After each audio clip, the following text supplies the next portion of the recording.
Hi friends, నేను Vijay. So, నిన్న జరిగినటువంటి గుంటూరు కారం ఈవెంటు గుంటూరులో జరిగింది. అది జరగడానికి కారణం ఏంటంటే, మహేష్ బాబు గారి సొంత జిల్లా గుంటూరు. అదేవిధంగా రామజోగయ్య శాస్త్రి గారి సొంత జిల్లా కూడా గుంటూరు కావడంతో హైదరాబాద్లో పర్మిషన్ క్యాన్సిల్ అయిన తర్వాత ఆ చిత్ర యూనిట్ అయితే గుంటూరులో గుంటూరు కారం ఈవెంట్ అయితే జరిగింది. సో, దీని విషయం మీద కొన్ని విషయాలు, కొన్ని నిజాలు కూడా మీకు తెలియజేయాలని ఈ వీడియో చేస్తున్నా ఫ్రెండ్స్. ఎక్కడ కూడా స్కిప్ చేయబాకండి. ఇక్కడ చాలా విషయాలు మీరు షేర్ చేసుకోవాలి. మరోసారి ఇలా జరగకుండా కూడా చూసుకోవాల్సిన బాధ్యత మనం ఫ్యాన్స్‌గా కావచ్చు మీరు, లేదా నేను యూట్యూబర్‌గా కావచ్చు. ఇలాంటి చెప్పాల్సిన బాధ్యత ఉందనే ఉద్దేశంతోనే నేను ఈ వీడియో చేస్తున్నా. సో, కొత్తగా ఎవరైనా చూస్తున్నట్లయితే తప్పకుండా లైక్ చేయండి, షేర్ చేయండి, సబ్స్క్రైబ్ చేయండి. ఇక మనం టాపిక్‌లోకెళ్తే నిన్న జరిగినటువంటి ఈవెంట్ అయితే గుంటూరు మిర్చి అంత ఘాటుగా చాలా చక్కగా నిర్వహించారు. అయితే మాంత్రికుడు త్రివిక్రమ్ కావచ్చు, అదేవిధంగా మహేష్ బాబు గారు కావచ్చు, వాళ్ళ స్పీచ్లు అయితే చాలా తక్కువ లెంగ్త్‌తో ముగించారు. కారణం ఏంటంటే, అక్కడ పోలీసులు వచ్చినటువంటి లక్షలాది మంది ప్రేక్షకుల్ని కంట్రోల్ చేయలేకపోయారు. అందువల్ల దానికి తగ్గట్టుగా బయట ఒక 25, 30 వేల మంది నిలబడిపోయారు. అది కంట్రోల్ చేయలేక వాళ్ళొచ్చి చిత్ర యూనిట్‌తో చర్చించిన తర్వాత వాళ్ళు తొందరగా ముగించారు.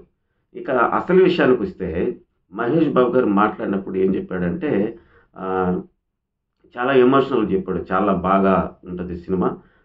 ఈ సినిమా కొడతాం చూడండి. మంచి ఈ ఎంటర్‌టైన్‌మెంట్‌గా ఉంటది అన్నట్టుగా సెన్స్‌లో చెప్పాడు. కాకపోతే కొన్ని విషయాలేంటంటే, అతని పర్సనల్ విషయాలు చెప్పాడు. అది ఎందుకంటే అతని సినిమా కాబట్టి, అతని ప్లాట్‌ఫార్మ్ కాబట్టి అతను చెప్పుకునే హక్కు అన్నీ కూడా ఆయనకి ఉన్నాయి.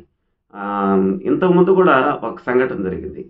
ఎన్టీఆర్‌కి కూడా ఇదే విధంగా జరిగింది. 'అరవింద సమేత' ఫ్రీ రిలీజ్ ఈవెంట్‌లో.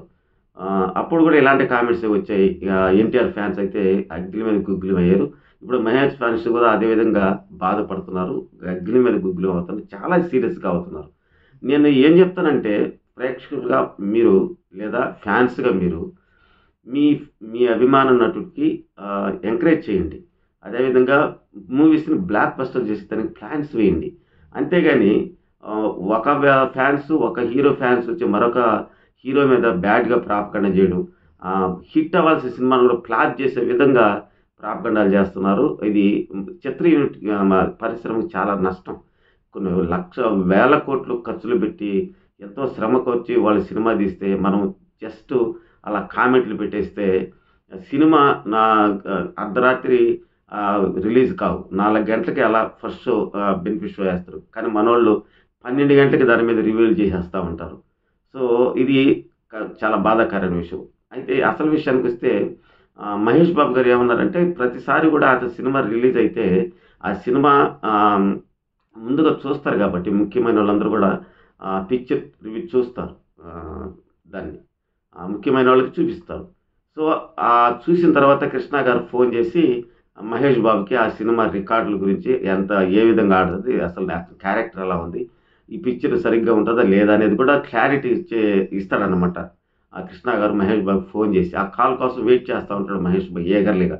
ఎందుకంటే చిన్నప్పటి నుంచి నటుడిగా రంగప్రవేశం చేసి ఎంతో టాలెంట్ ఉన్నట్టు మహేష్ బాబు చాలా సౌమ్యుడు. అదేవిధంగా ఒక విషయం చెప్పాలంటే ఎవరితో కూడా పెద్దగా ఆహ్, గొడవలు పెట్టుకునే రకం కాదు. కాంట్రవర్సీకి అస్సలు పోడు. మన తెలుగు ఇండస్ట్రీలో కాంట్రవర్సీకి పోనటువంటి మహానుభావుడు మహేష్ బాబు. సో, అలా ఆయన చెప్పేటప్పుడు ఏం చెప్పాడంటే, అది చెప్పడానికి ఇప్పుడు మా నాన్న లేడు. ఇప్పటి నుంచి మీరే నాకు నాన్నైనా, అమ్మైనా మీరే నాకు సర్వం. ఆ సినిమా ఎలా ఉంది మీరే నాకు చెప్పాలని ఆ మాట మాత్రం చెప్పాడతను. ఎందుకు చెప్పాడంటే, ఒకే సంవత్సరంలో వాళ్ళ పిన్ని చనిపోయింది. ఆ తర్వాత వాళ్ళ మమ్మీ చనిపోయింది. ఎంతో ఇష్టమైనటువంటి అమ్మ. అదేవిధంగా వాళ్ళ డ్యాడీ కృష్ణ గారు సూపర్ స్టార్. ఆయన వారసుడిగా ఈయన కొనసాగుతున్నారు. అదేవిధంగా వాళ్ళ అన్నయ్య. నలుగురు చనిపోతే ఒక ఫ్యామిలీలో, అంటే విజయనగరం ముందుగానే చనిపోయిందనుకోండి. ఆ ఫ్యామిలీలో ముగ్గురు చనిపోతే ఒక వ్యక్తి ఎలా ఉండాలి, ఎలా ఉంటాడు, వాళ్ళ సిట్యుయేషన్ ఎలా ఉంటది అనేది మనకు తెలిసిందే. అందువల్లే ఈ సినిమా కూడా చాలా లేట్ అయింది. 3 సంవత్సరాల నుంచి కొనసాగుతున్నది, మధ్యలో గ్యాపులొచ్చాయి. కానీ ఇది జరిగిన 8:30 క్లోజ్ అయిపోయింది ఆ ఈవెంట్. సో, 8:30కి మొదలుపెట్టారండి ట్విట్టర్‌లో. మహేష్ బాబు సింపతి కోసం ట్రై చేస్తాడు. సినిమా హిట్ కోసం ఇలాంటి డైలాగులు వదిలాడండి. అరే బాబు, మీరు మనుషులేనా అసలు? మన ఇళ్ళలో కూడా ఇలాంటివి జరుగుతూ ఉంటాయి. ఆ టైంలో ఇలాంటి కామెంట్లు పెడితే మీరు ఒప్పుకుంటారా? అసలు మీకు మనసు ఎలా వచ్చింది? ఇప్పుడు తండ్రిని పోగొట్టుకున్నాడు, తండ్రి లాంటి అన్నయ్యని పోగొట్టుకున్నాడు, ఒక్కడే నిలబడి ఉన్నాడు. అన్నయ్య కుటుంబంలో ఉన్న పిల్లల్ని చూడాలి, అదేవిధంగా అతని కుటుంబాన్ని అంతా కూడా చూసుకోవాలి. అలాంటి బాధల్లో ఉన్న వ్యక్తికి మీరు ఇచ్చే ట్రీట్మెంట్ ఇదే? ట్విట్టర్‌లో ఎక్కడ చూసినా కూడా ఇదే ట్రెండ్ అవుతుంది. ఎక్కడ చూసినా బూతులు. అసలు బూతులు మాట్లాడుకోవాల్సిన ఏం కర్మరా బాబు మీకు? అసలు హీరోలు ఎంతో చక్కగా ఉంటారు. 'రామ్ చరణ్' గాని, 'ఎన్టీఆర్' గాని, 'మహేష్ బాబు' ఎంతో క్లోజ్ వాళ్ళు ముగ్గురు. వాళ్ళకి లేని బాధ మీకేంటి? 'మహేష్ బాబుకి' చిరంజీవి గారంటే ఎంత ఇష్టం. చిరంజీవి గారికి 'మహేష్ బాబు' అంటే ఎంత ఇష్టం.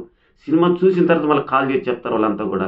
అదేవిధంగా మన మన 'నాగార్జున' గారు గాని, అదేవిధంగా మన బాలయ్య బాబు గాని, పెద్ద పెద్ద హీరోలు మన 'కళ్యాణ్ బాబు' కావచ్చు, 'పవన్ కళ్యాణ్' వీళ్ళందరూ కూడా ఎంతో సఖ్యతగా ఉంటారు. వాళ్ళు సఖ్యతగా ఉన్నప్పుడు మీరు ఈ విధంగా రచ్చ చేసుకొని ఒకరి మీద కామెంట్ చేయడం అనేది దారుణం అనిపించింది. నిజంగా బూతులు పెట్టడం అయితే సహించరానిది. మీరు కూడా ఒకసారి ట్విట్టర్ ఓపెన్ చేసి చూడండి, తెలుస్తుంది. చాలా బాధేసింది నాకు. అందుకని ఈ వీడియో చేస్తా ఫ్రెండ్స్. సో, దయచేసి ఇలాంటి కామెంట్ అయితే పెట్టొద్దు. మీరు ఎంకరేజ్ చేయండి, ప్రమోట్ చేయండి సినిమాని. సూపర్ హిట్ చేయండి. ఇదే నా విజ్ఞాపన. సో, నాలో నేను మాట్లాడిన దాంట్లో ఏమైనా తప్పులుంటే కామెంట్ సెక్షన్‌లో రాయండి. నేను సరి చేసుకుంటాను. Thank you very much. Thank you very much.